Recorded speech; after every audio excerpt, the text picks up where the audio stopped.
Bienvenidas compañeras, compañeros a esta nueva emisión de Alternativas. Nuevamente, Andrés Pierantoni, un geopolítico y hombre de empresa venezolano, ha tenido la gentileza de aceptar nuestra invitación para conversar sobre la evolución de la geopolítica. El problema es que cada vez se nos quedan temas pendientes y han pasado tantas cosas y nos faltaba el capítulo de América Latina y ya el escenario mundial Correcto. tiene que haber algunos ajustes respecto a lo que habíamos conversado en las veces anteriores porque se precipitan temas muy, muy complejos.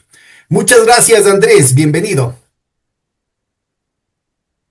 Gracias a ti, Pedro, por la invitación. Siempre a la orden.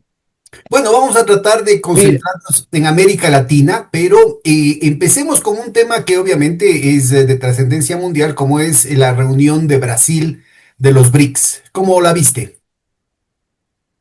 bueno, la vi bastante influenciada por la posición de Brasil, por la posición, digamos, de los países moderados, ¿no? Empezando por Brasil y la India.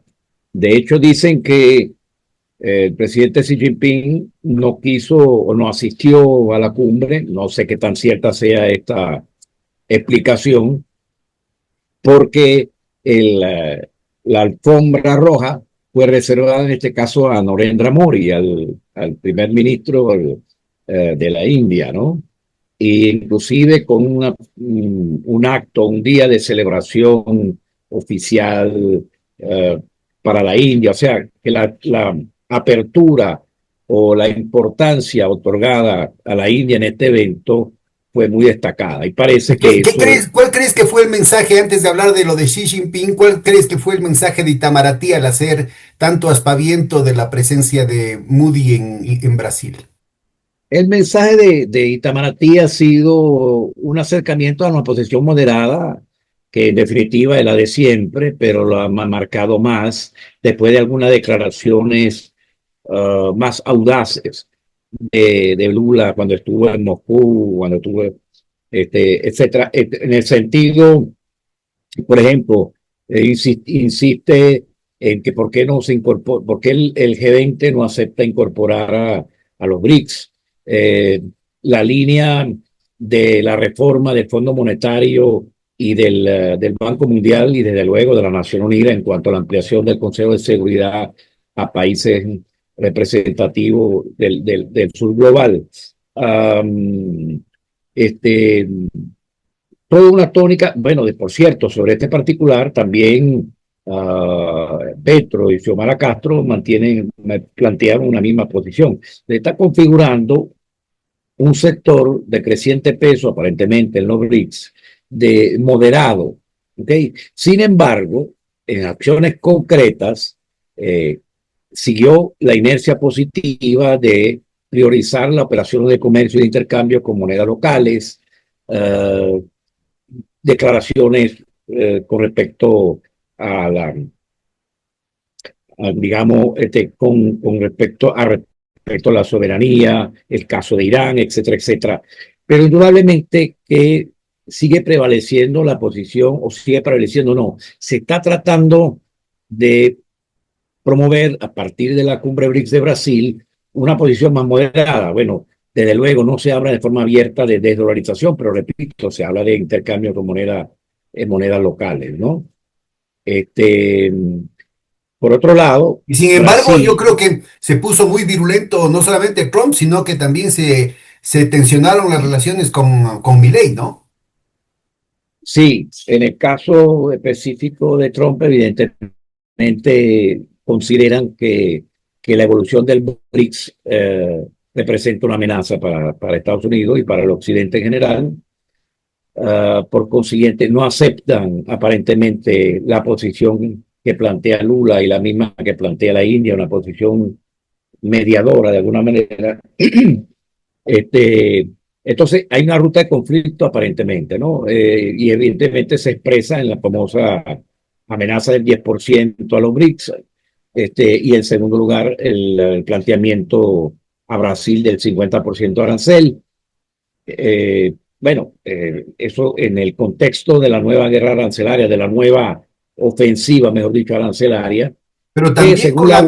con la amenaza en torno a Bolsonaro, no en torno a las Claro, acusaciones sobre Bolsonaro, lo cual es una claro, abierta claro. intervención en la política interna, ¿no?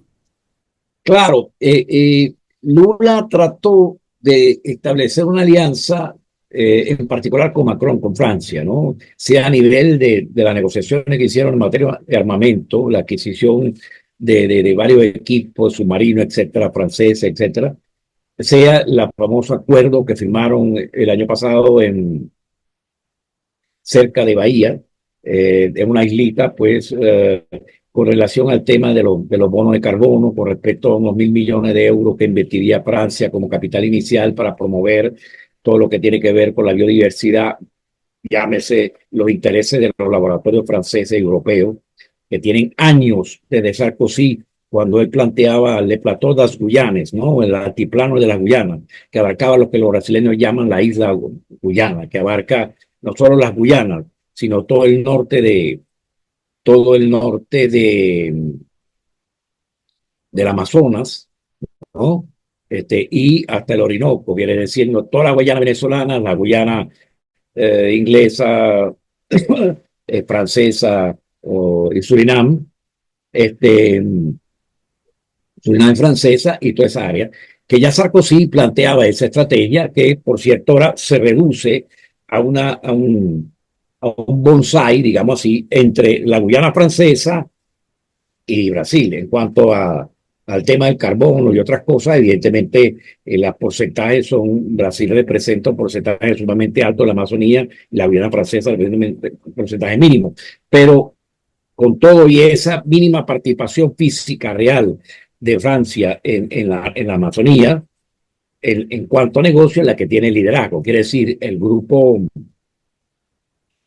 me vino un lapsus, el grupo financiero bancario que está detrás de Macron, Rothschild. evidente, Rothschild, correcto, el que está tomando el protagonismo, pero de alguna manera ese buffer, ese intento de tener una amortiguación, un amortiguamiento a través de Francia y no ha llegado al llegadero. O sea, en este momento Trump ha roto algún tipo de acuerdo que existía, que de hecho tiene que ver también con el tema de Venezuela, que ha tenido Brasil con Venezuela.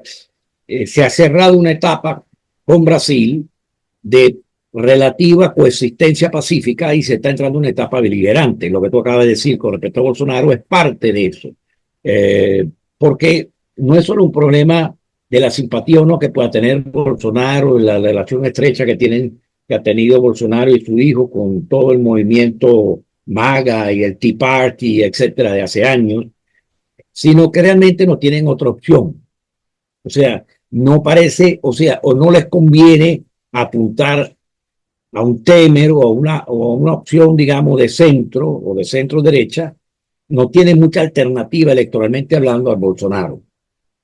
De hecho, Lula ha apuntado, flexibilizando política, mmm, aceptando, inclusive lo que acaba de aceptar, que lo aprobó el Senado el 28 de junio, la preventa de petróleo este, para garantizar pago de la deuda externa. Prácticamente ya le reservó una gran parte del ingreso del Estado brasileño va a pago de la deuda. Así como la venta que se realizó de Paranaguá, que es el puerto granelero y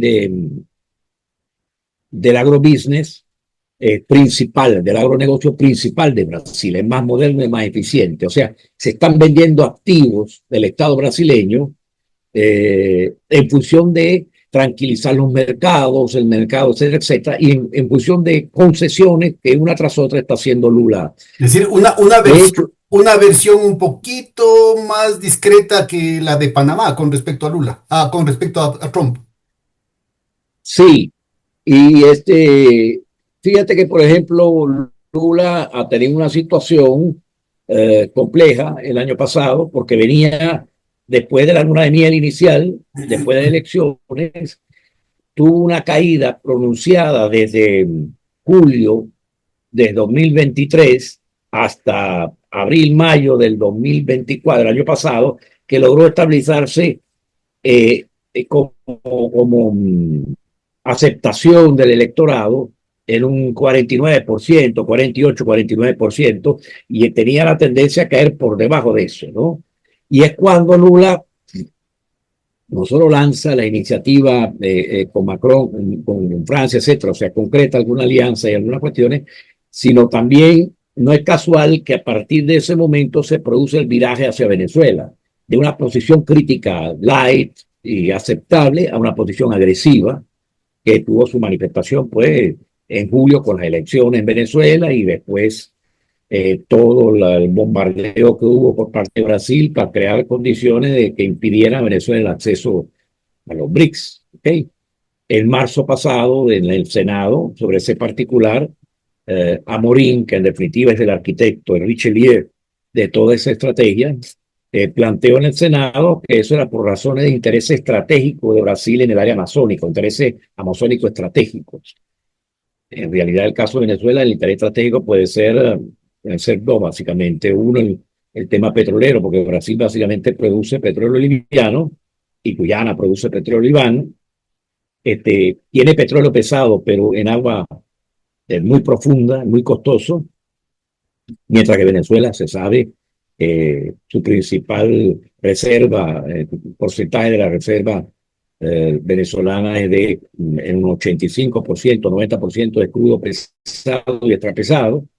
Pero además de eso, evidentemente había una amenaza latente. Si Brasil no impide el acceso de Venezuela a los BRICS, nosotros, Estados Unidos, pues intervendríamos de una forma más agresiva, estableceríamos bases en el Esequibo, etcétera, cosa que Lula está tratando de frenar, que era una tendencia que viene históricamente de hace muchos años, con muchos, ¿cómo se llama? Entrenamientos que han hecho en la Amazonía, pero siempre apostando a tener una base fija, estable, siempre apostando a tener inclusive una base para despegue de satélite, etcétera. Y entonces esa cercanía de la Fuerza Armada de Brasil, de Estados Unidos en el territorio Esequibo, en Guyana limítrofe, es una amenaza fuerte. Entonces, evidentemente yo creo que hubo allí una presión, o Brasil asume y impide el acceso y entonces, bueno, O se asumes respeta. de policía vicario mío o te cae el garrote. Así mismo es, Mira, así mismo es. y cómo esta relación, En mi opinión. esta intervención de Francia cambia la situación de Venezuela con Esequibo? Bueno, la relación de Francia en un principio, como te dije, con Sarkozy incluía Venezuela. Incluía Venezuela, incluía Guyana, etcétera. Ahora hay una situación más restringida en cuanto a la área de influencia, ¿no? De todas maneras, Francia acaba de hacer un gesto amistoso hacia Guyana y amistoso hacia Venezuela. Hay un barco de la Armada Francesa que recién llegó al puerto de Georgetown en este momento, no sé si fue hoy, ayer. Entonces, eso es un gesto evidentemente político, geopolítico. Uh, de resto, Francia básicamente está apuntando a dos negocios. El tema en cuanto al Amazonas, la importancia estratégica para Francia. Indudablemente Francia tiene un problema grave de ver cómo sustituir fuentes de materia prima, incluso gasífera y petrolera, africanas, por obvias razones, con América Latina. Brasil viene siendo la apuesta fundamental en este momento.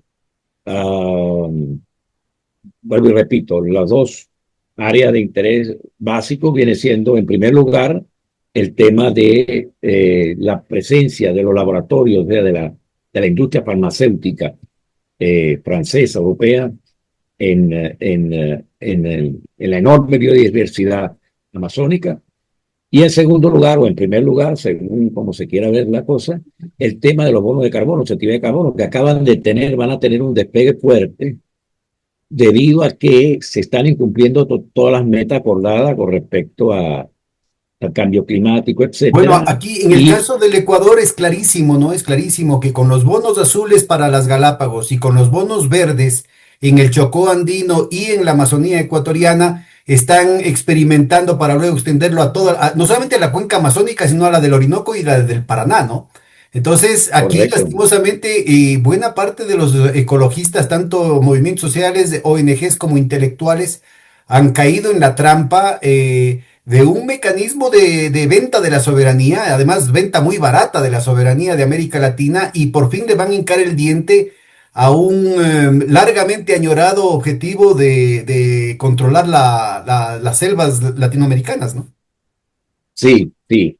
Eso en este momento, sobre todo por parte de Europa, eh, porque Europa se encuentra en una situación hipercompleja desde el punto de vista energético, es sabido por todo, después de la, del apoyo de Europa a la estrategia de Estados Unidos contra Rusia, prácticamente se ha estrangulado toda la fuente de energética baratas.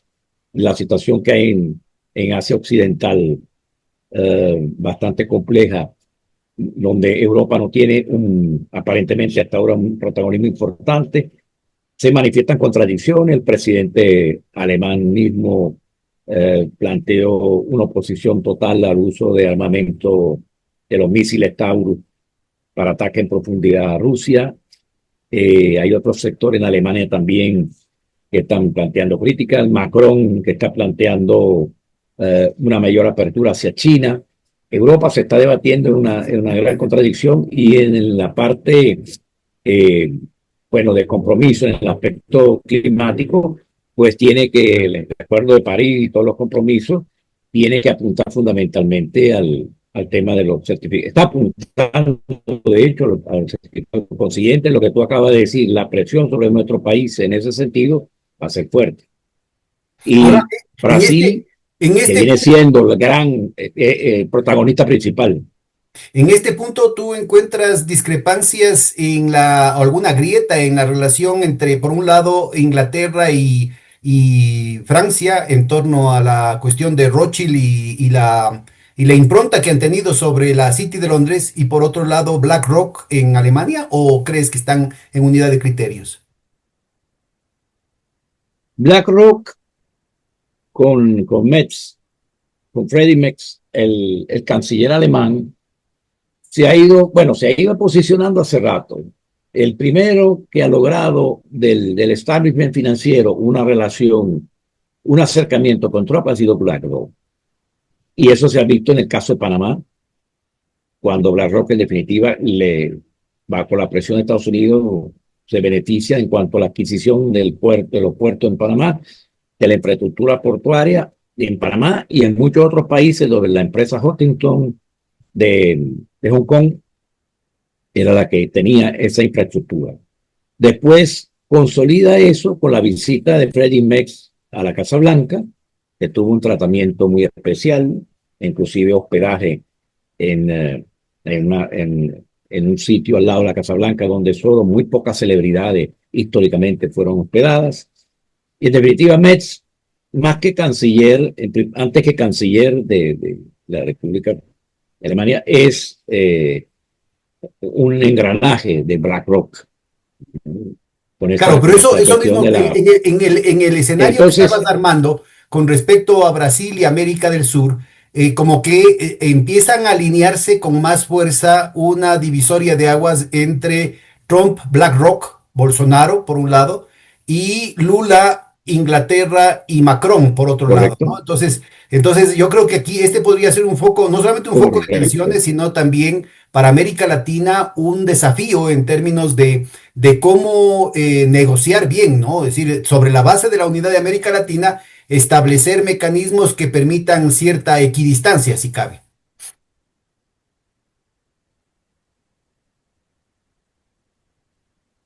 Sí, pero en definitiva, hasta ahora no ha privado esa tendencia hacia la equidistancia, en el sentido que Brasil, o por lo menos el gobierno de Lula, ha enfilado de manera muy abierta hacia el grupo Rothschild, Este, mientras que en el caso europeo, Alemania evidentemente está muy vinculada al grupo BlackRock y es definitiva el grupo que ha logrado reposicionarse con Trump. Digamos, de los 5 o 6 grandes grupos financieros que existen, BlackRock, Vanguard, etcétera, el que más en este momento cerca está de Trump. Entonces hay un eje, Estados Unidos, Alemania con BlackRock, efectivamente, que aparentemente es que tiene el mayor músculo.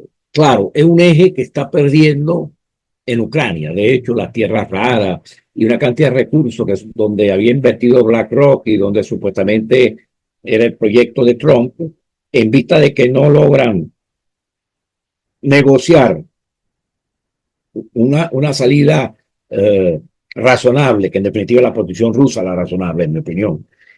Entonces, están perdiendo también estos activos, porque gran parte o buena parte de los recursos más importantes, sea bajo el punto de vista agrícola, que bajo el punto de vista de minerales, etcétera, de Ucrania, están en la parte oriental de Ucrania. La parte occidental no es relativamente pobre en recursos. Por consiguiente, la medida que sigue dilatándose un acuerdo de paz o un cese al fuego, cualquier modalidad, Ucrania va perdiendo terreno día a día, pues. Y ahí del lado occidental, digamos, en la negociación occidental, entre comillas, había ya una pugna entre un bloque que incluía a Kolomoisky, Soros, Rothschild, con Zelensky, y el otro grupo que incluía al propio Trump, a Jared Kushner, al grupo cercano a Netanyahu y a Giuliani, ¿no? Que ya venían, que andaban en disputas por esa situación desde antes. Entonces, mucho más compleja la posibilidad de encontrar un arreglo cuando al interior de la supuesta posición del occidente civilizado tendrías una situación de negocios no fácil de resolver, ¿no?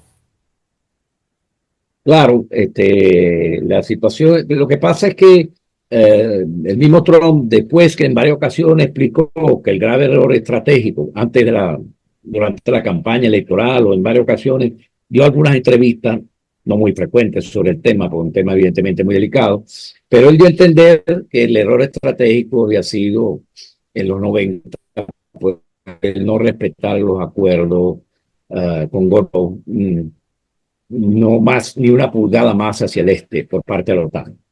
Entonces, ahora se olvida de eso y simplemente busca una solución tipo coreano, que es lo que o sea, de la guerra de Corea, o sea, como el paralelo. Entonces, definir una frontera, pero una situación ni de paz ni de guerra, porque en definitiva ellos lo que quieren, y en eso está alineado Trump, en eso está alineado Freimex, en eso está alineado parte de Europa, en cuanto, claro, Alemania viene siendo el líder en ese caso, porque la potencia industrial principal, Italia también lamentablemente le sigue en esa posición, por lo menos la Meloni, en cuanto a transformar el pretexto o los pretextos para justificar mantener una actuación de guerra contra Rusia como palanca para el keynesianismo militar, que es la base central de la estrategia europea, que si te pones a ver también un mecanismo de terminar de destruir lo poco que quedaba del estado de bienestar en Europa, terminar de producir un proceso de concentración de riqueza, etcétera, muy fuerte en un tiempo relativamente corto. Eso hace presagiar tensiones sociales importantes en el viejo continente, ¿no? Ahora, Más allá de la que ya han demostrado. ese contexto yo creo que es muy significativo para encontrar algunas pistas respecto a la correlación de fuerzas en las que van a desenvolverse en los próximos meses las presiones de los Estados Unidos para impedir que se consolide un corredor de exportaciones de recursos naturales desde América Latina hacia China, ¿no? Ahí está en dudas qué es lo que va a pasar con el puerto de Chancay, ahí está el tema del tren bioceánico y de toda la ruta, las nuevas rutas de la soya desde no solamente Brasil, sino de toda la zona oriental que incluye Paraguay, Argentina, sectores de Bolivia, hacia ese nuevo puerto de Chancay. ¿Cómo ves vos esas presiones? ¿Cómo ves vos la capacidad de negociación de América Latina a través del propio Lula, ¿no? O si encuentras que de pronto aparece, no sé, un Milei como mejor portavoz de los intereses de la República de la Soya frente a Trump. Bueno, sí, en cierta forma, Milei viene siendo la nueva carta en ese escenario, pero indudablemente hasta ahora la potencia principal viene siendo Brasil y los países, los brasiguayos, Paraguay, parte de Bolivia, etcétera. Entonces, eh, no es fácil sustituir. Bueno, Lula está tratando con el acuerdo Unión Europea-Mercosur justamente uh, reforzar y consolidar esa estrategia de alianza con ciertos sectores europeos que no son propiamente los que están vinculados al fenómeno Trump. Este, y eso conllevaría evidentemente un incremento de las exportaciones del agronegocio de Brasil hacia Europa para reforzar un espacio de relativa autonomía.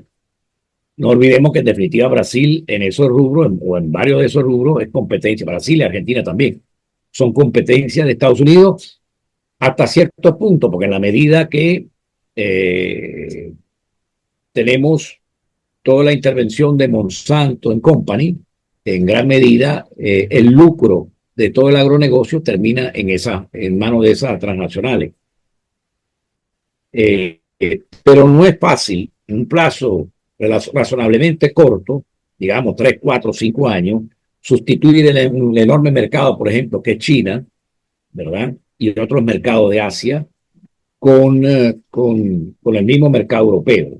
O sea, China sigue siendo, así como para el elemento tecnológico de punta, Estados Unidos sigue siendo un gran mercado.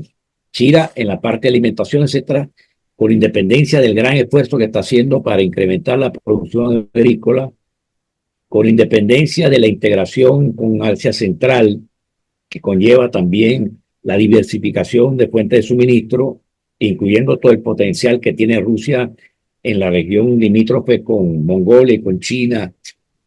No olvidemos que todos los ríos principales salen cerca de Mongolia y van hacia el norte. Entonces es una zona con un potencial. En la medida que el cambio climático está mejorando las condiciones, esa frontera agrícola se está expandiendo. Pero a corto o mediano plazo, Brasil sigue siendo el granero, uno de los graneros principales a nivel mundial. Entonces, ¿qué pasa? Eso es parte de una evolución de décadas, porque como hablamos en la ocasión anterior, eso fue parte de la estrategia de Estados Unidos. Fue Estados Unidos el que casó, hizo el casamiento, el matrimonio entre China y América del Sur. No fueron los chinos, fueron Estados Unidos, porque Estados Unidos tenía que impedir, y China necesitaba, una alternativa a la dependencia de la Unión Soviética en cuanto a materias primas. Y la vena abierta de América era la opción. Es decir, se amplió enormemente la infraestructura para poder atender el mercado chino, pero en definitiva era el patio trasero de Estados Unidos. Entonces, Estados Unidos jugó no solo a la inversión de empresas de Estados Unidos en China y Occidente en China, etcétera, sino también a vincular el suministro de materia prima de China en gran parte hacia su patio trasero. Entonces, ahora, sobre todo a partir de Trump, se quiere romper un proceso histórico de décadas, ¿verdad? No lo veo fácil. En el caso de Chancay, tú mismo comentabas, creo, o yo he escuchado el comentario de varias fuentes, del fenómeno de la guerrilla, entre comillas, que tiende a interferir en la carretera que une Chancay con la Amazonía brasileña y con los puertos, con Bahía, con los puertos de salida hacia el Y Atlántico. más que la guerrilla, Entonces, hay un evidente, boicot empresarial, ¿no? Hay un boicot mafioso empresarial que impide que pasen por ahí los cargueros, los camiones. bueno, porque claro, porque también el lobby paulistano, o sea, de la ciudad y del estado de Sao Paulo, y que está centrado en Santos, el puerto de Santos, entonces viene la alternativa que plantea Estados Unidos de más bien conectar Pacífico y Atlántico por el lado de Chile. Y donde entonces el punto central sería Santos, se permanecería siendo Santos. En cambio, en la estrategia de Lula y todo un sector nacionalista brasileño es que necesitan impulsar desarrollo de la Amazonía, y la gran palanca sería la integración Atlántico-Pacífico a través de la Amazonía. Ahora, yo, Justamente yo sería una quisiera para nuestra herramienta que ayudaría a audiencia, financiar Andrés, todo. hacer una pausa para que nuestra audiencia consiga un mapita para que se ubique la diferencia enorme, sea por vía terrestre inclusive, entre la opción que plantearía Lula, digamos, a través de la Amazonía directamente, el interior de Brasil y el resto de países de la República de la Soya, para poder tener esta ruta alternativa por Perú y Chancay, ¿no? Aunque sea que tenga una parte por fluvial y otra parte por tierra. En cambio, la ruta desde el interior de Brasil y de todas esas zonas hacia Santos es ya enorme. Es una ruta tremendamente Correcto, costosa, y si encima de eso, a correcto. eso hay que aumentarle la ruta que vaya, que va a ser de todas maneras mucho más económica que lo que ahorita sucede por el canal de Panamá o por el canal de, peor si es que le toca por el estrecho de Magallanes, tendría que hacer un recorrido con el tren bioceánico para salir por el puerto de San Antonio en Chile, ¿no? Correcto, correcto. Este, realmente el problema fundamental que tiene Brasil es que los sectores que viven de la especulación, perdón, especulación inmobiliaria, financiera, etcétera, y en general el mundo especulativo, porque gran parte de las empresas productivas en Brasil ha ido a parar a mano de transnacionales. Eh, es normal en Brasil ver empresas de repente crecer en muchas áreas y al cabo del tiempo ser adquiridas por consorcios transnacionales. Te refieres a empresas Entonces, con capitales nacionales, ¿no? A empresas con capitales nacionales en buenas partes auspiciados durante las décadas de dictadura, que lograron fortalecerse y que finalmente terminaron entregándose a estructuras de poder de propiedad internacional, transnacional. así mismo, exactamente, exactamente. Entonces, ese sector es extremadamente conservador. Brasil nunca ha tenido cambios importantes determinados, independientemente que ha tenido luchas importantes de diferentes características, etcétera, pero siempre ha tenido una gran continuidad, y esa continuidad ha terminado privilegiando los sectores más reaccionarios de Brasil. Eh, Hoy en día prácticamente ¿cómo te puedo decir? Lula está en una posición sumamente compleja en términos mediáticos, por ejemplo. Ni siquiera nunca ha desarrollado una estrategia mediática como tal, pero el grupo Globo y pocos otros grupos concentran todo el poder. Y todos esos sectores, y lo mismo con el Congreso y el Senado en Brasil, lo mismo con la mayoría de los gobernadores, la mayoría de los alcaldes. O sea, esos sectores de derecha tienen una fuerza, un peso muy importante en Brasil. Por eso la apuesta de Trump a llegar a un enfrentamiento en este momento con Lula parte de un análisis de una correlación de fuerzas que no es muy favorable al sector progresista. Y lo que tú también, o lo que estamos planteando con respecto al crecimiento y la diversificación de la estructura productiva de Brasil y de la infraestructura, porque Brasil es un país donde más del 50% de la vialidad es en tierra. Brasil es un país donde la mayoría de las escuelas básicas y secundarias están en muy malas condiciones. Entonces, Brasil tiene un atraso en materia de infraestructura bastante importante y significativo. Lula necesita generar ingresos, Lula necesita generar nuevos corredores de desarrollo que ayuden a paliar o reducir este gap en infraestructura, por ejemplo, ¿no? Y descentralizar el desarrollo de Brasil, cosa que evidentemente hay sectores como el caso de Santos y los sectores paulistanos, que evidentemente no le interesa mucho. Entonces, el problema es que el intento de Lula de complacer a Estados Unidos, en el caso de Venezuela y en otros casos, y inclusive dentro de los BRICS, cumpliendo una función, llamémosla así, moderadora o de frenar cierto desarrollo de mayor autonomía, no son suficientes ya para Trump. Evidentemente la apuesta, es que la apuesta de, eso es como, Estados Unidos no le interesa que se desarrolle ningún tipo de burguesía nacional. En el caso de Brasil, hay áreas del interior de Brasil, en Goiás, en otras zonas de Brasil, donde se están desarrollando pequeños, medianos empresarios, grandes empresarios, etcétera. Y eso me recuerda, el caso de Venezuela, algo que no tiene nada que ver con esto, pero a mí me recuerda, por ejemplo, hace 7, 8 años, había un esfuerzo de penetración de la oposición en los barrios, por ejemplo, de Caracas y de varias partes del país. Tú veías la franela amarilla de Primero Justicia, etcétera, etcétera. Todo eso de repente desapareció y se transformó únicamente en una guerra mediática neurotizadora. ¿Ok? Entonces, tú me dirás, ¿qué relación tiene que ver eso? Porque no hay interés de que la sociedad civil se refuerce. No hay interés de que el empresariado nacional se refuerce. La idea es simplemente tener una población pasiva, bombardeada, neurotizada, bombardeada mediáticamente, neurotizada, que reaccione con la víscera. ¿De acuerdo? Ahora, pero Entonces, fíjate, en el fíjate caso brasileño, lo pírrico en esas condiciones, lo pírrico de la opción que tendría Washington, porque supongamos que después de ese proceso, que de todas maneras lo delegitima, el sueño americano o la alternativa, digamos, del mundo libre, quedaría totalmente desprestigiada con un Bolsonaro.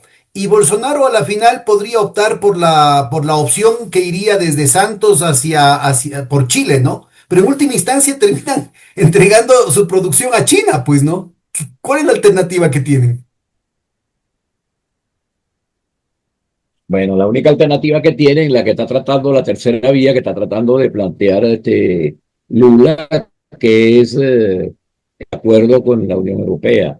Eh, Lula trató en el anterior gobierno de lanzar una estrategia sur-sur, quiere decir de desarrollar Brasil más hacia, por ejemplo, África y hacia Asia Occidental, lo que se llamaba tradicionalmente Medio Oriente. Hizo acuerdo con Arabia Saudita, hizo acuerdo con Erdogan.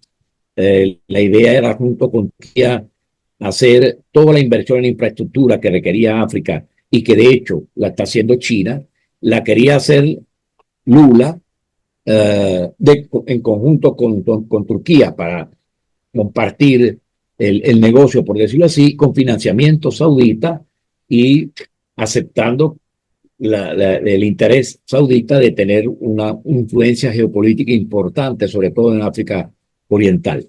Este, ese proyecto no cuajó y finalmente China fue y es la gran impulsora del desarrollo de la infraestructura. Estados Unidos tampoco aceptó, ni Europa tampoco aceptaron otorgar al dúo Turquía-Brasil o al trío con Arabia Saudita un rol importante en África.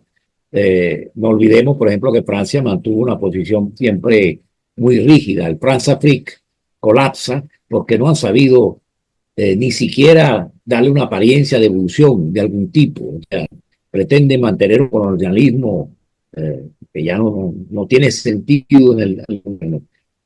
Entonces, Brasil vio trunca la posibilidad de hacia África, etcétera, y ahora la apuesta de diversificación de mercado respecto a China, etcétera, de Lula es hacia la Unión Europea.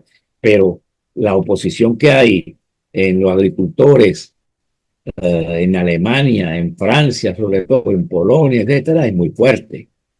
Y la propia Eh, Ucrania, ¿no? Porque la situación política la es alternativa, la bastante provisión de granos de Brasil vendría desde Ucrania, más aún una vez normalizada la situación bélica, ¿no?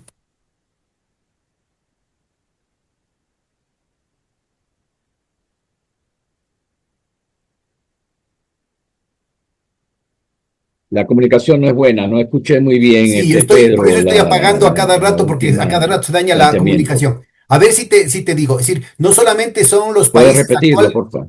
No solamente son los agricultores de los países actualmente miembros de la Unión Sí, Europea, sino que están queriendo, la prioridad de ellos es dar un primer espacio a Ucrania, a la producción agrícola de Ucrania, inclusive por encima de los intereses de sus propios agricultores, ¿no? Entonces yo creo que ese es un tema muy, muy importante. ¿qué pasa?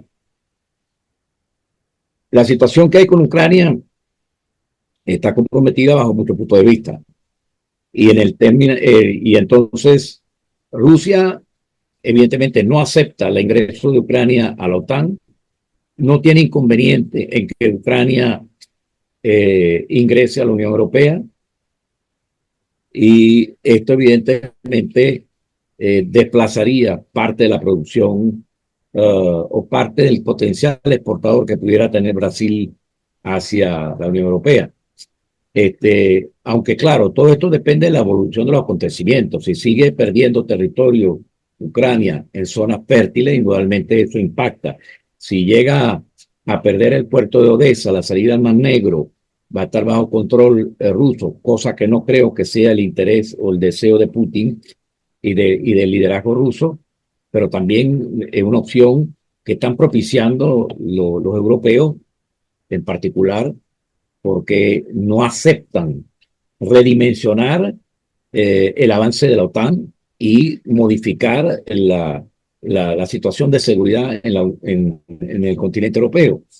Entonces, siempre hay mucha interrogante con respecto a qué va a pasar con Ucrania bajo todo punto de vista, incluyendo la parte económica y comercial, ¿no? No nos olvidemos que Ucrania está viviendo una crisis profunda, este, que viene afectando a la nueva generación en particular.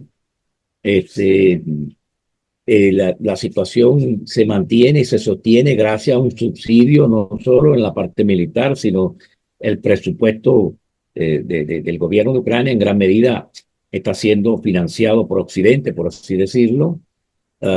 Y lo que menos pueden desear los agricultores europeos es que los productores ucranianos, que evidentemente han sufrido una merma importantísima en el mercado interno como capacidad de consumo, entonces sea por la reacción importante que tiene Ucrania. Ucrania ha perdido un porcentaje alto de su población.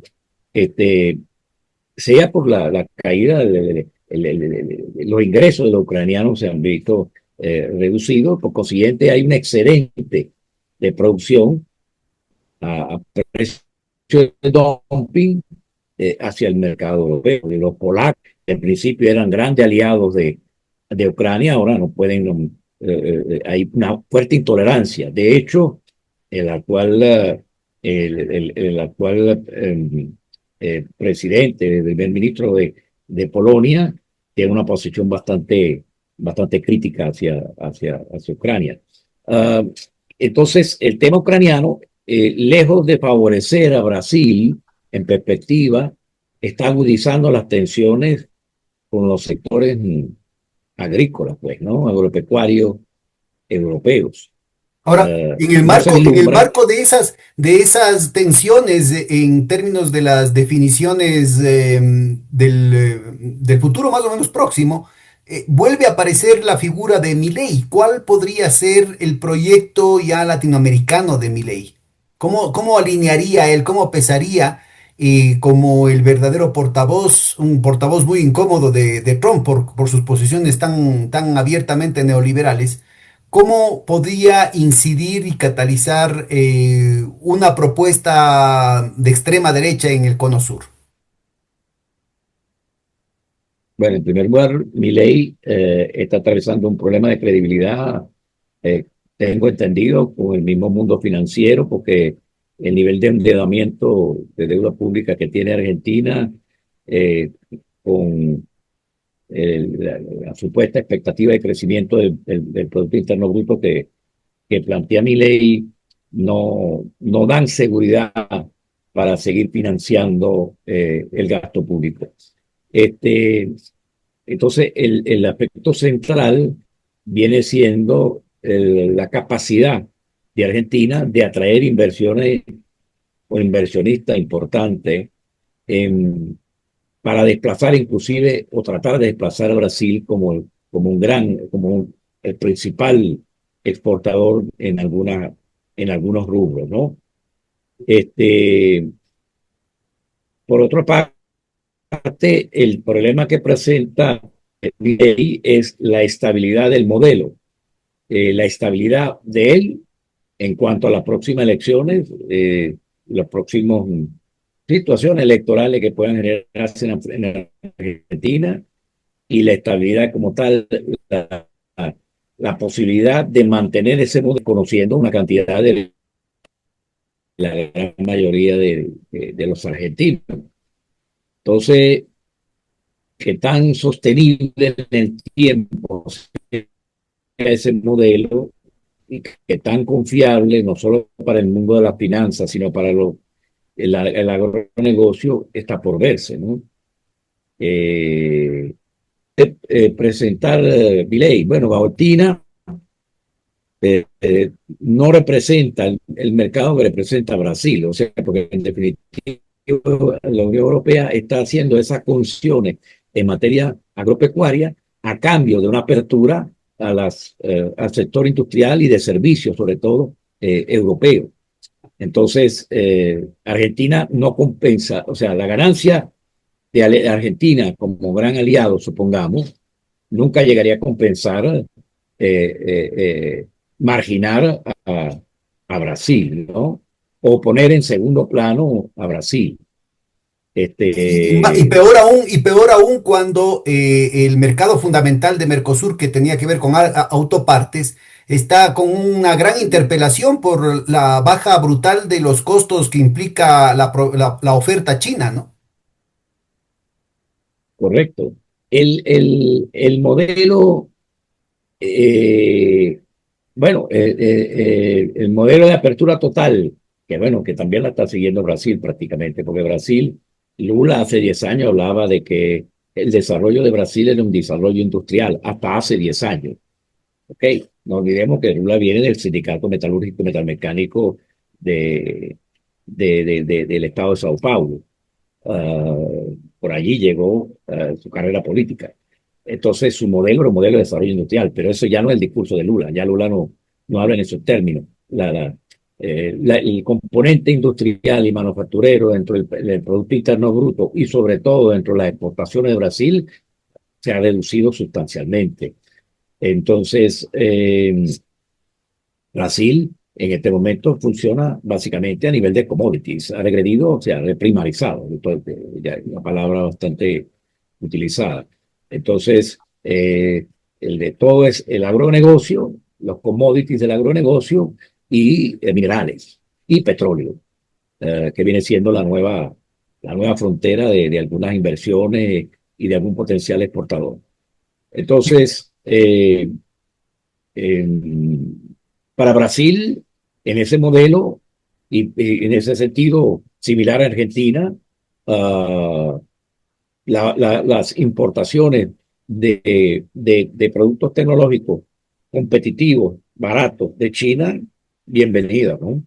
Este, en ese sentido, uno de los problemas, es complejo para Trump parar esa tendencia porque no hay mercado alternos que puedan absorber toda la producción del agronegocio brasileño, que no sean los asiáticos, empezando por China, ni tampoco en este momento los productos estadounidenses e incluso hasta cierto punto los europeos pueden competir del todo con China. Desde luego, un acuerdo, una alianza, Mercosur-Unión Europea, de alguna manera le otorgaría algunos mecanismos eh, favorables a las importaciones desde Europa, ¿no? Porque Europa realmente está sufriendo una caída de la producción industrial, empezando por Alemania, bueno, el sector automotriz ya es conocido, pero varios sectores prácticamente, y de las exportaciones. Por eso Macron alerta recientemente, en estos días creo, de que hay que cuidar la relación con China, ¿entiendes? Porque se están perdiendo mercado en África, están perdiendo mercado en, eh, con Rusia, están perdiendo mercado, hay tensiones con China porque Lo se que está, ubicaría la continuidad Chi- de la propuesta demócrata, ¿no? La propuesta Biden en Estados Unidos de priorizar la bronca contra Rusia y tratar de salvar los muebles, al menos por estos años, con respecto a la relación comercial con China, ¿no? Sí, claro, en el caso de Trump, él está tratando de cambiar los términos de la ecuación, ¿no? Un poco en la posición de Kissinger y de mismo Brzezinski, de impedir a toda costa que se forme la alianza del dúo y del trío, ¿no? O sea, Rusia, China, Irán. Y eso es lo que se está produciendo justamente, el peor escenario para Estados Unidos y en cierta manera para la Unión Europea, ¿no? Y Pero ahora, eso fue, regresando aquí al Cono Sur, ¿cuál podría ser el papel de Chile en esta disputa y con el triunfo en en las primarias de de la izquierda chilena de una candidata comunista, mientras voceros muy conocidos y muy populares entre la juventud de la extrema derecha plantean un nuevo golpe de Estado? ¿Cómo verías tú el papel geopolítico de Chile y tal vez cuál podría ser la incidencia en la definición de la ruta, digamos, de la nueva ruta, no de la seda, sino de la soya, por el lado del puerto de San Andrés, de San Antonio, perdón, en Chile, en lugar de Chancay en Perú? bueno, Chile puede tener un desarrollo a raíz de darse esa alternativa en contra del eje Chancay-Bahía. Um, Chile, evidentemente, tendría un potencial en el área de servicios en términos generales, ¿ok? Um, pero realmente no sé hasta qué punto China favorecería esa tendencia, porque eh, apuntar a Brasil significa apuntar no solo a un mercado de cierta envergadura, significa apuntar también a un país que teóricamente pudiera llegar a tener una política un poco más autónoma con respecto a Estados Unidos y Occidente. Por lo menos pareciera esa la apuesta de China y el interés de complacer a Brasil en muchas cosas, inclusive el nombramiento de Dilma como presidenta del Banco de Desarrollo, del nuevo Banco de Desarrollo chino, etcétera. Hay una actitud china muy favorable hacia Brasil como el interlocutor principal, tratando de lograr que Brasil mantenga buenas relaciones con Estados Unidos desde el Barón de Río Branco, ya son más de un siglo, con la Unión Europea, pero con una interlocución muy fuerte con China. Este, no creo que China vería favorablemente que esa relación quedara desplazada a través de Argentina y Chile, con independencia que evidentemente Chile es un partner comercial importante, pero no es comparable bueno, en el caso del cobre es fundamental, pero en términos generales, y en el caso de la madera y en algunos tipos de productos alimenticios, pero en términos generales no es comparable con Brasil. Por consiguiente, así como dice que para bailar tango tiene que haber dos, yo creo que en este caso una estrategia eh, eh, o sea, que tenga que ver con el mercado asiático, en particular con el chino, tiene que contar con cierto nivel de empatía por la parte china. Y yo no creo que la parte china va a cambiar fácilmente de estrategia, ¿no? Mira, en tu Ahora, lo análisis, que tú acabas de decir con respecto al aspecto político, sí. eh, indudablemente ojalá se diera una presidencia con la candidata del Partido Comunista, la de la izquierda y los sectores progresistas, ojalá sea sostenible, ojalá Chile logre recuperar la década de atraso que en materia social y en muchos aspectos ha sufrido, pero eh, es una apuesta que me imagino China la vería como una apuesta de relativo riesgo, ¿no? No nos olvidemos además que vamos a tener una evolución, claro, estamos hablando de un país de menor peso relativo, pero que también tiene potencial en el litio, etcétera, en algunos rubros importantes como es Bolivia. Todo parece presagiar que Bolivia va a tener una evolución hacia la derecha, posiblemente hacia la extrema derecha. Entonces, el, la, en, y vuelvo y repito, la situación en Brasil tampoco está clara bajo el punto de vista electoral. Eh, disculpa, te interrumpí cuando estabas No, empezando. no, sí, lo que un poco resaltaba es en que tu argumentación se basaba mucho en temas estructurales, ¿no? Del peso de los mercados, la cuestión logística, geopolítica en general, un poco como que relativizaba los eventos más recientes, ¿no? Entonces, aquí nos faltaba nuevamente el incluir lo que dijiste al principio, la nueva relación con India. ¿Tú crees que esto fue solamente un acto de equilibrismo geopolítico y de relaciones públicas para minimizar el acercamiento a China, el acercamiento estructural que estamos conversando con China? ¿O crees que en efecto el proyecto de gran potencia en India, auspiciado por Occidente para contrarrestar a China, podría tener también un asidero en el continente, sobre todo en el cono sur, en el continente latinoamericano?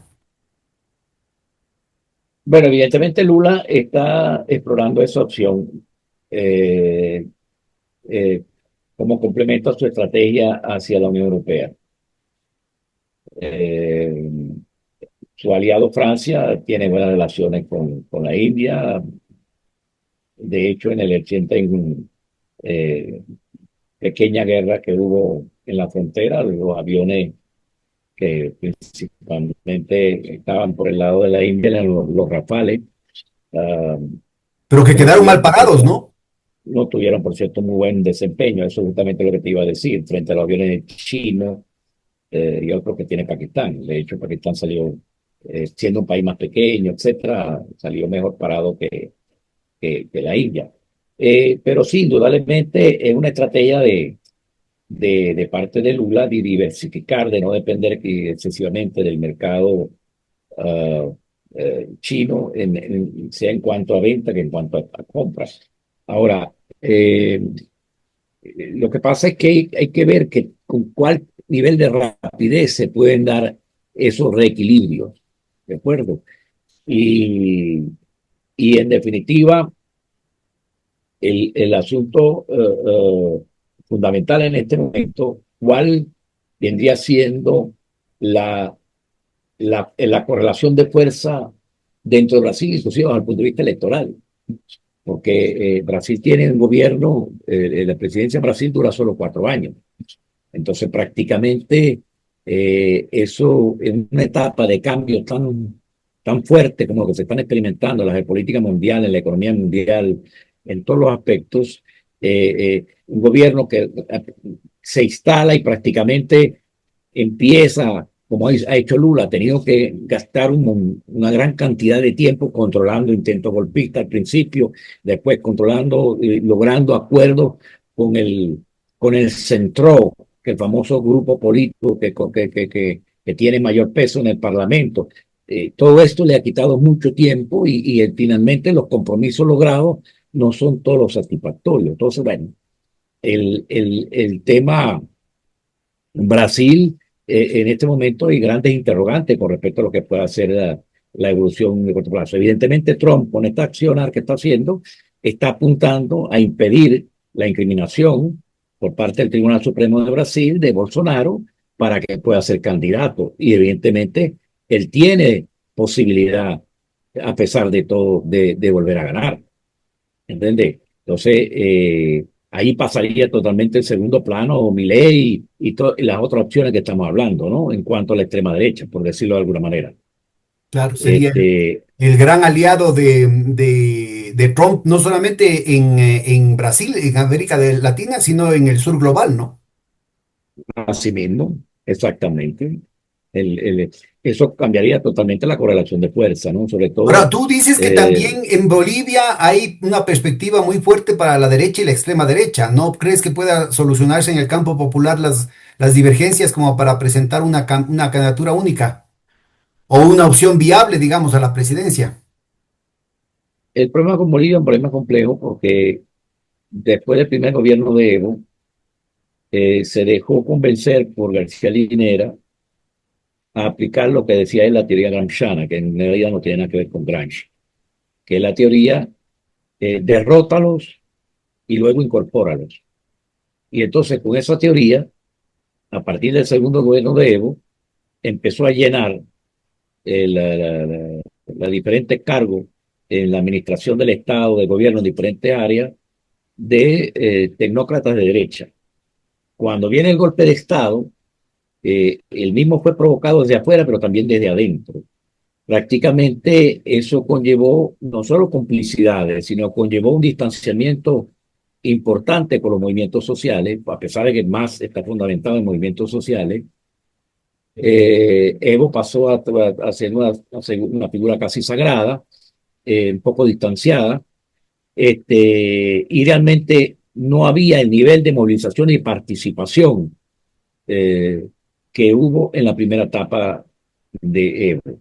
Entonces, el problema que tiene en este momento todo ese sector de derecha que se ha reforzado con Yanine Áñez, porque no nos olvidemos que Lucho fue presidente de Bolivia, no, no sacó, no sustituyó en muchos de los cargos fundamentales a ninguno de los funcionarios que entraron con el golpe de Yanine Áñez. Están allí, vivito y coleando. O sea, aquí estamos hablando de Luis Arce, de Choquehuanca, etcétera, como una izquierda moderada o menos radical que la de Evo, etcétera, cuando realmente de los frutos los conoceréis. Las políticas que están haciendo, lo que han venido haciendo en estos últimos años, ha sido política de derecha, han sido desmontar el proyecto del Estado plurinacional, han sido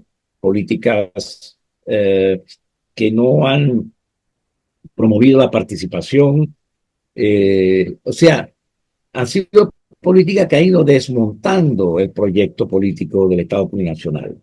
Eh, de hecho, se dice que Choquebanca es un huésped frecuente, asiduo de la Embajada de Estados Unidos desde hace muchos años. Entonces, nosotros interpretamos los fenómenos por los discursos, porque efectivamente Luis Arce, cuando habla en los ámbitos internacionales, um, defiende Díaz-Canel en contra del presidente de Cuba, en contra de las sanciones absurdas que le está imponiendo Estados Unidos, asume posiciones en defensa de Rusia, etcétera. Pero en el marco interno, estamos hablando de política que han llevado Bolivia a una situación económica desastrosa, una situación socioeconómica desastrosa. Entonces, la única respuesta, en mi opinión, con todos los errores que puede haber cometido Evo, para la izquierda, es permitir a Evo ser candidato, porque con todo y las críticas, el bombardeo mediático, etcétera, Evo sigue teniendo más del 43, 44%, 43%, 40%, etcétera, a nivel urbano. Bolivia, la mayoría de la población es urbana, pero si a eso le sumas la votación en los sectores rurales, que son prácticamente evistas, eh, todos los estudiosos y todos los expertos electorales en Bolivia hablan de que un Evo a quien se le permita participar en las elecciones gana, porque es visto no solo en función de lo positivo que fue su gobierno para el punto de vista económico. Pues no olvidemos una cosa, así como estamos criticando al vicepresidente García Linera en cuanto al manejo político social del tema, no hay que desconocer, o sea, la posición de García Linera era, nosotros damos resultados en la economía y el resto está resuelto. Y esa es la posición típica de muchos sectores progres que ha llevado a las consecuencias que sabemos, ¿no? Pero efectivamente Bolivia, en términos de crecimiento del Producto Interno Bruto, en términos de sacar de la pobreza un porcentaje importante de bolivianos, en términos de descentralizar en los municipios el gasto público para que las pequeñas y medianas empresas tuvieran acceso a las obras y toda una cantidad de cosas. O sea, Bolivia ha sido un modelo en cuanto a la parte macroeconómica, supuestamente el más exitoso, alabado por el Fondo Monetario, por el Banco Mundial, era el non plus ultra, ¿no? Y efectivamente la tasa de crecimiento del PIB de prohíbe. Pero eso condujo a debilidades estructurales en el plano sociopolítico que vinieron.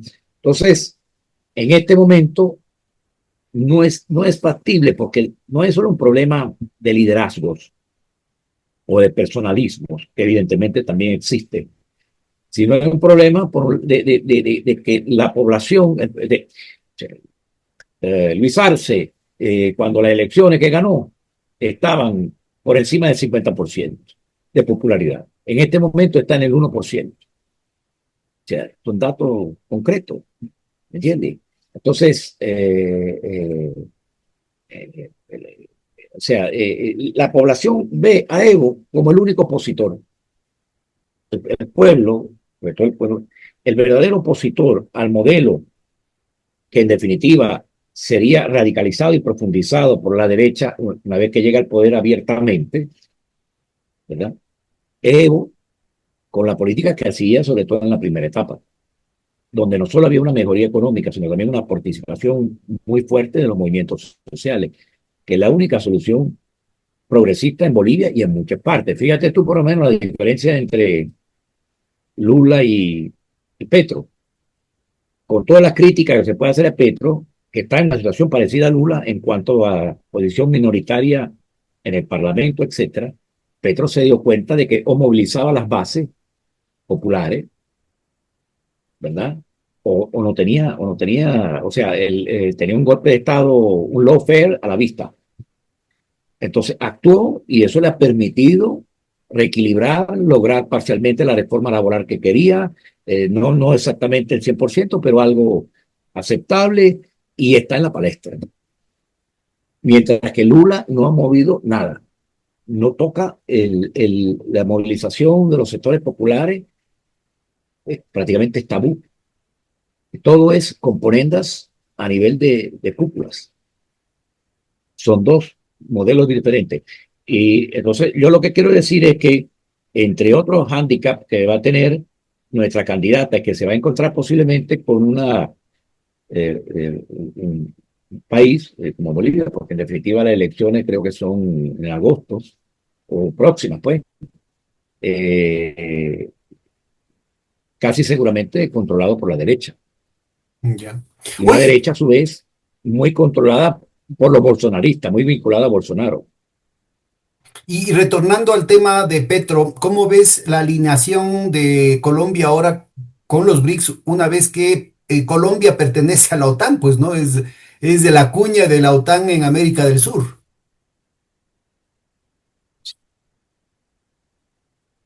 Petro tiene una situación, basta ejemplarizarla con un caso concreto, el caso del gas. Eh, eh, eh, Venezuela tiene todas las condiciones de darle a Colombia todo el gas que necesita, claro, con determinadas inversiones también que hay que realizar, pero el costo sería mínimo, la conexión es bastante fácil, por el norte de Santander, a muy pocos kilómetros de la frontera pasan los gasoductos, es fácil conectarlo con los gasoductos nuestros, habría que perfeccionar y aumentar la red nuestra, pero bueno, eso no sería muy complejo. Del sur del lago, todo el lago de Maracaibo hay un potencial gasífero, además que petrolero. Entonces, y también tenemos Barinas, que tiene un potencial gasífero muy importante, el estado de Barinas, que queda relativamente cerca de la frontera con Colombia. Entonces, por grupos de extrema derecha o intereses y alianza con Estados Unidos, eh, prefieren seguir importando gas de Estados Unidos a un costo muy superior. Cuando además Venezuela, con un intercambio, eh, sería un tremendo mercado para la manufactura colombiana. Y esto se vuelve crítico en un momento que por el cambio climático, Colombia, que más del del 50%, creo que del orden del 60% de la electricidad de Colombia se produce, es hidroeléctrica. Entonces, en este momento hay una reducción del caudal disponible en la presa que está afectando la generación hidroeléctrica, está incrementando y la perspectiva de que va a seguir incrementando por un plazo que no se sabe cuánto pueda durar, la necesidad de generación termoeléctrica, y eso básicamente es gas. Y Colombia no tiene suficiente gas ni tiene suficiente diésel para atender esas necesidades. Por eso, recientemente ha habido una reunión de autoridades colombianas, la semana pasada creo, aquí en Caracas, porque Petro trata desesperadamente de romper el cerco que también le tienen en la parte económica y de comercio internacional. O sea, es una situación bien compleja, como tú bien destacas. Está todo el tema de las bases militares, está todo el tema de, fíjate lo que pasó con Miguel Uribe, eh, que gracias a la manera apresurada en que hicieron ese atentado, eh, cometieron errores garrafales, como que el tipo no tenía bien definido la ruta de escape, no tenía un apoyo logístico adecuado, etcétera. Y entonces se desplomó toda la narrativa que estaban construyendo, ¿no? Cuéntanos, ¿cuál es tu Pero interpretación? ¿Cuál fue el verdadero propósito? ¿Cuál es la narrativa que intentaron imponer y qué es lo que tú entiendes que estuvo detrás de ese atentado? acuérdate que ese atentado viene al día siguiente del discurso de Petro, es en San José de Apartadó. En San José de Apartadó es donde hubo mucho falso positivo, donde hubo muchos asesinatos de campesinos, de gente del pueblo, y Petro quiso hacer un gesto ante todo el pueblo colombiano que ha sido martirizado a lo largo de décadas por el Estado colombiano. Como presidente del Estado colombiano, de la nación colombiana, él hizo un gesto y con unas declaraciones extremadamente fuertes en contra del aparato del Estado, en contra de la Fuerza Armada, el papel que habían cumplido la Fuerza Armada, el papel que había cumplido la Fiscalía, denunció prácticamente todos los poderes del Estado de una manera muy directa y muy fuerte. Entonces, el atentado, que estaba evidentemente preparado para algún momento, se precipita, en mi opinión, porque querían utilizar que el causante intelectual o indirecto era la violencia producida por el discurso violento del presidente Petro. ¿Ok? Porque efectivamente tuvo un impacto importante. Si tú escuchas ese discurso, tú te das cuenta que realmente un discurso valiente, ¿no? Puede plantearse en esos términos en Colombia, es bastante, una cosa bastante delicada, aún para un presidente. Entonces, esa es la primera lectura. Ellos tenían preparado ese tipo de atentados.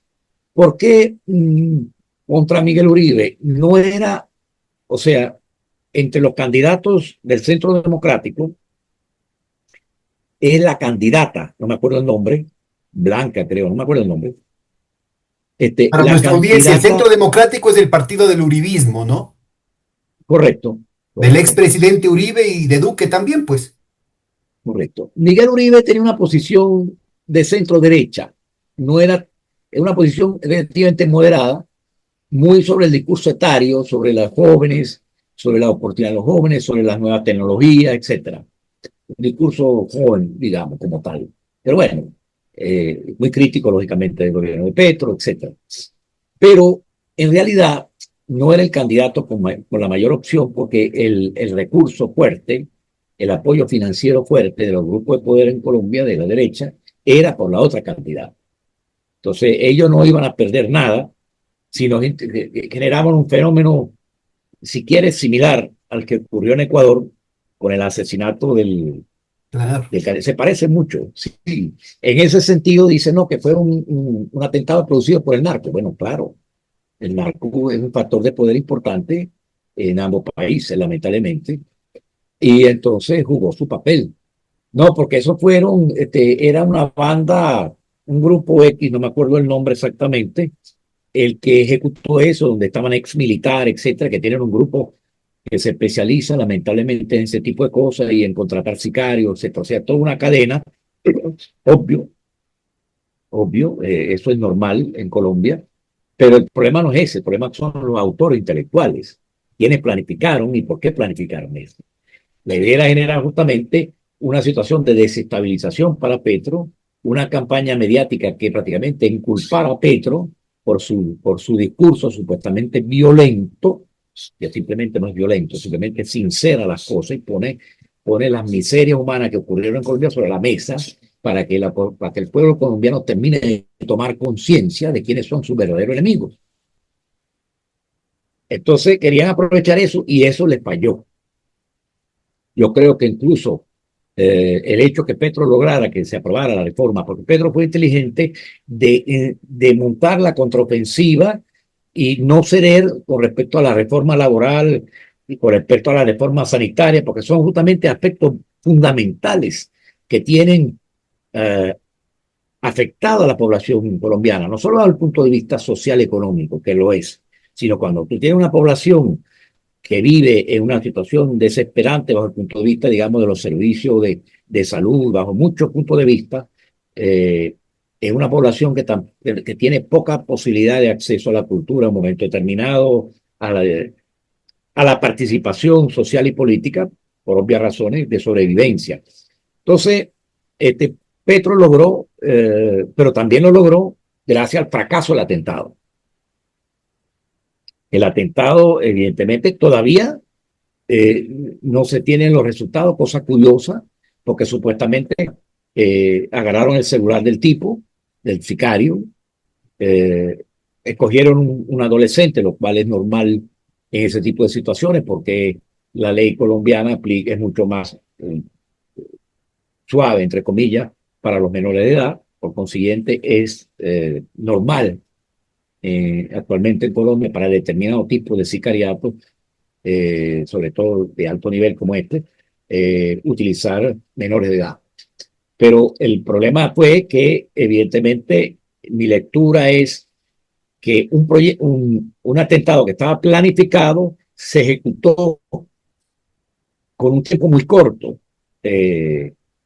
justamente porque quisieron aprovechar las declaraciones de Petro del día anterior en San José de Apartador. Ahora, esto le dificulta a un sector derecha, por eso es que avanza Santos, viene siendo nuevamente interlocutor entre la derecha y Petro, y evidentemente Santos se está tratando de posicionar el centro derecha como la opción y no la de Uribe, la uribista extrema. ¿Me entiendes? Entonces, el movimiento se desplaza de los polos hacia el centro, aparentemente, entre un Petro que está tratando de ampliar consenso con el sector manufacturero, con política industrial, etcétera, y Santos y otros factores de centro derecha en Colombia. Indudablemente, Colombia es en este momento un punto muy importante de la dinámica política de América Latina, en mi opinión. ¿Y cómo verías tú la proyección que intenta dar Petro al tema de la integración latinoamericana al insistir en una gran Colombia? ¿Cómo crees tú que esto pueda afectar en términos de la falta de alternativas que define la afiliación a los Estados Unidos? ¿Cómo crees tú que podría afectar la posición de las élites latinoamericanas? ¿Crees que pueda tener algún eco o es un saludo a la bandera? Bueno, el planteamiento de Petro se marca en la visión de Bolívar. Eh, Bolívar, eh, sin conocer a los grandes geopolíticos contemporáneos, el más reciente, eh, tenía una visión geopolítica muy clara. O sea, él estimó la dimensión de la Gran Colombia como el espacio mínimo necesario para poder tener un contrapeso a Estados Unidos, porque ya veía con claridad que Estados Unidos iba a ser la potencia amenazante. Estamos hablando de cuando el Congreso Anfictiónico de Panamá, 1820, no me acuerdo la fecha exacta, 26. 25, 27, 26, justamente ni 25, 27, 26, que fue saboteado por Santander en alianza con Estados Unidos, pero Bolívar tenía claro que si no había ese conjunto de naciones que conformaban la Gran Colombia, no iba a haber la masa crítica suficiente para eh, balancear la potencia del norte. Y en términos generales, para poder balancear también Brasil, que era visto como una amenaza por parte de Bolívar, porque él todavía era un imperio, etcétera.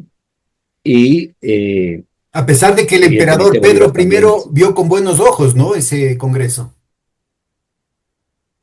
Sí, pero Brasil no había tenido ni tendría después ningún proceso de independencia como tal, y los sectores dominantes en Brasil demostraron a lo largo de los años. Bueno, Brasil, no te olvides que tuvo una posición que fue desautorizada por el emperador y todo, pero Brasil tuvo una posición cuando Antonio José de Sucre llega a Bolivia, lo primero que se entera es que el gobernador de Santa Cruz, o como se llamara esa zona en esa época, había solicitado ser incorporado a Brasil, y ya había una avanzada de Brasil con el gobernador del estado limítrofe brasileño que había entrado en Santa Cruz.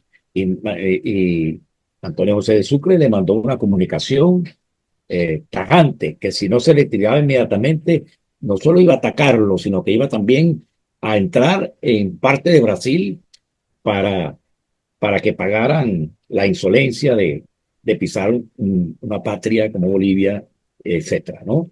Entonces, había contradicciones dentro del establishment, por decirlo así, brasileño. Claro. Y bueno, y Brasil Um, siempre tuvo, Portugal y Brasil tuvieron una relación estratégica de subordinación con Gran Bretaña de siempre, ¿no? Correcto.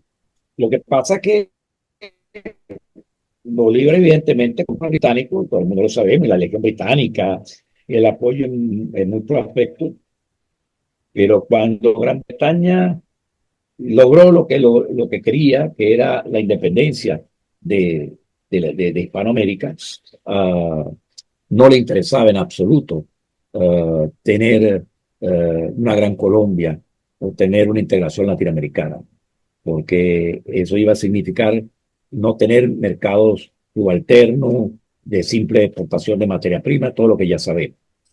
Entonces, Bolívar tenía claro todo eso, este, pero evidentemente las aristocracias o las oligarquías locales en Colombia, en Venezuela, hicieron lo que sabemos, ¿no?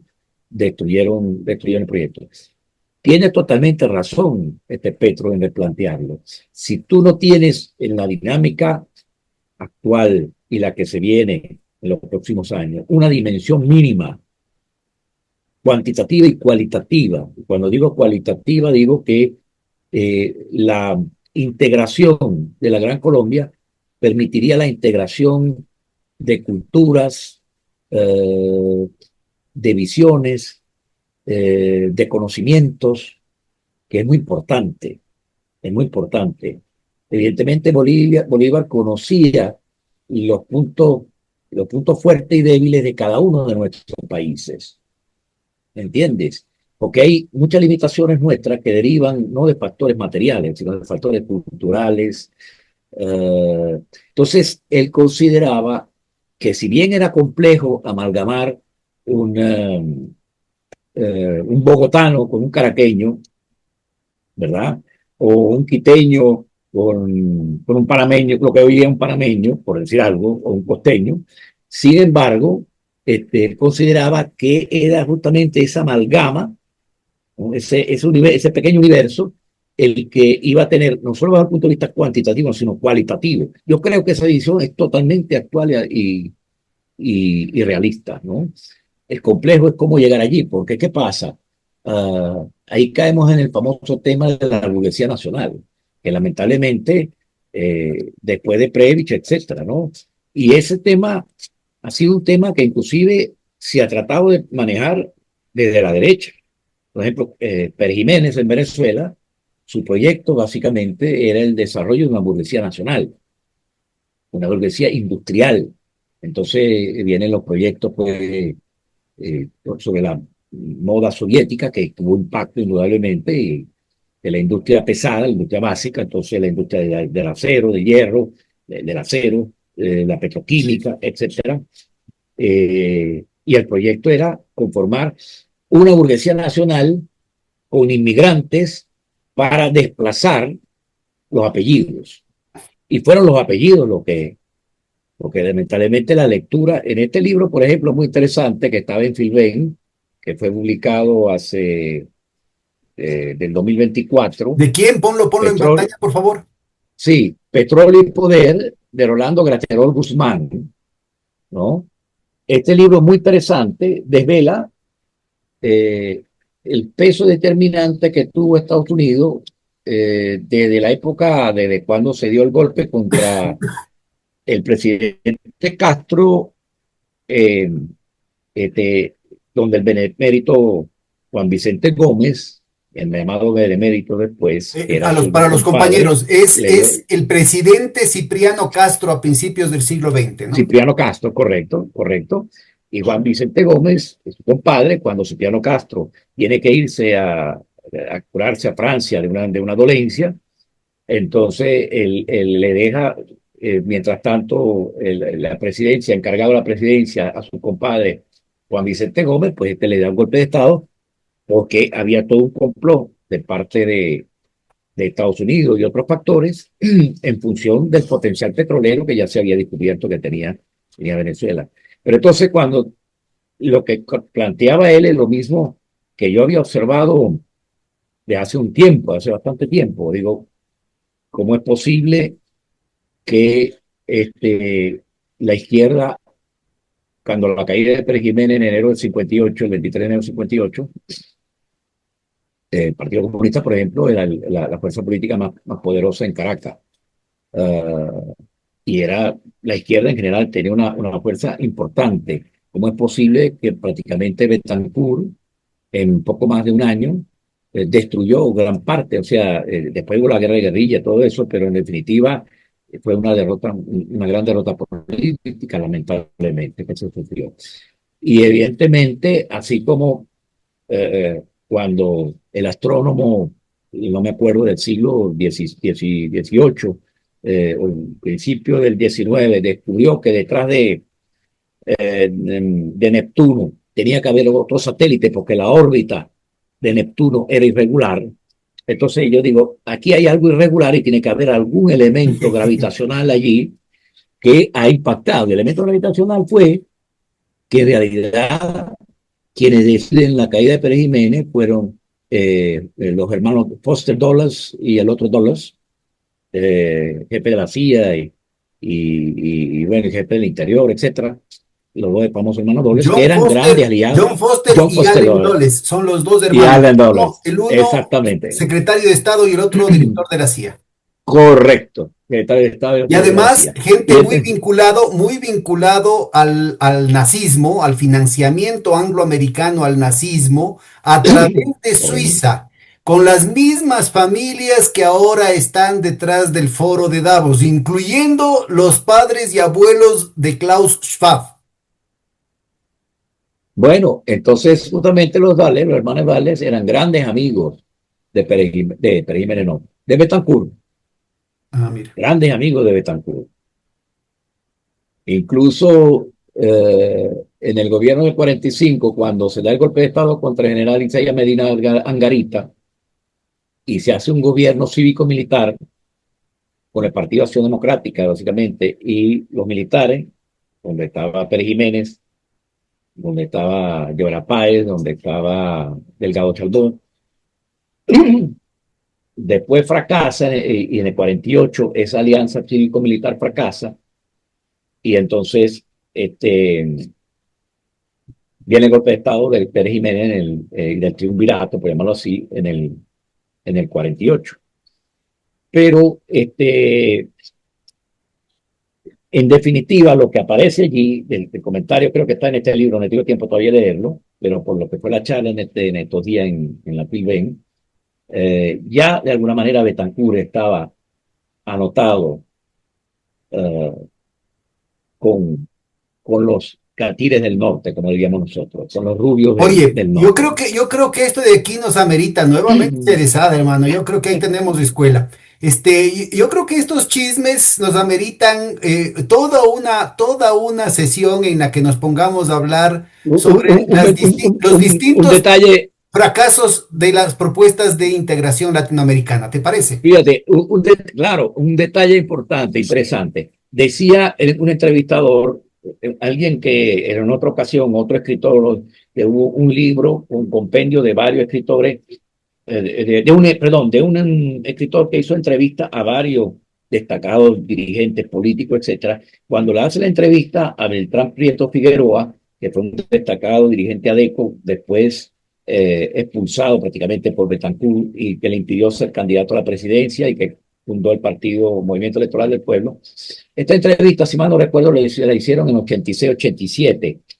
Entonces él dice que en el futuro de este país habrá un cambio importante y ese cambio vendrá por la Fuerza Armada Venezolana. Ah, pucha. Increíble, increíble. ¿Por qué él dijo eso? Porque en el 45 el enlace en el complot anti-Medina Angarita entre los adecos, el adeco que estaba a cargo de Acción Democrática, que estaba a cargo de ser el enlace con los militares, era Beltrán Pietro Figueroa. Y desde 1944-45, evidentemente él mantuvo una relación estrecha y conocía a fondo la mentalidad, la idiosincrasia y los valores de la Fuerza Armada Venezolana, que a pesar de componentes de derecha, etcétera, tenían una raíz bolivariana profunda. Bueno, mira, entonces Y, yo te comprometo porque tenemos que conversar esto en detalle y ojalá pudieras, y si tienes algún amigo colombiano para que hagamos a la limón una conversación sobre las respectivas confabulaciones para impedir la unificación de los países de América Latina, pues sería buenísimo, ¿no? Que quede como ¿cómo un no? Con recuerdo mucho y una gusto. documentación para nuestra audiencia. Así es que te agradezco Claro, por esta sesión, Andrés, y te comprometo para la próxima semana. Dame vos fecha y continuamos conversando. Yo encantado. cómo no, nos ponemos de acuerdo. Chévere, Pedro. Un gran Siempre a la abrazo. orden. Cuídate mucho, ¿no? Igualmente, hermano. Chaito. Chévere. Chao.